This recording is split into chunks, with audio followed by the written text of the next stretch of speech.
হানিফ ফ্লাইওভারের একবারে কাছাকাছি চলে আসছি।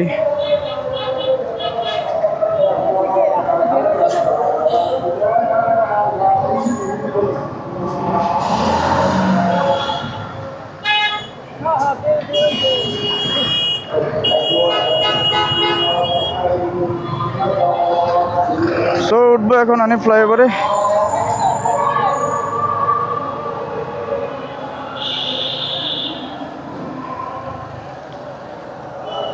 ফাইনালি উঠে গেলাম হানিফ ফ্লাইওভারে।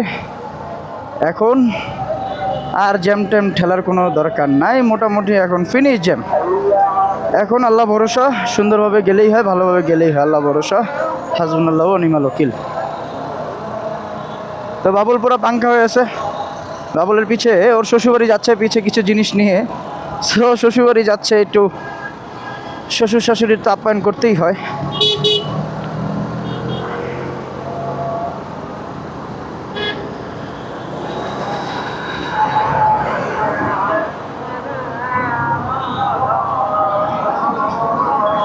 বাবুল মাওয়া বামে।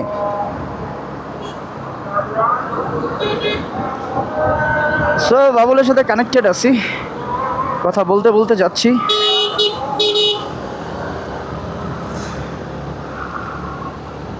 সো হানিফ ফ্লাইওভারে উঠে গেলাম। তো বাবুল কি অবস্থা?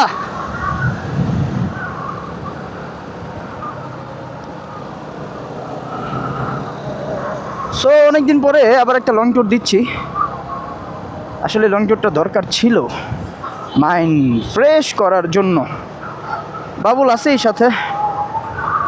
আর আজকে ইচ্ছা আছে একটু পদ্মা সেতুতে দাঁড়াবো, পদ্মা সেতুতে দাঁড়িয়ে একটু ভিউটা দেখবো, পানির ভিউটা আসলে কেমন লাগে। কখনো আমি পদ্মা সেতুতে দাঁড়াই নাই, সো আজকে পদ্মা সেতুতে দাঁড়ানোর ইচ্ছা আছে। এখন দেখা যাক কি হয়।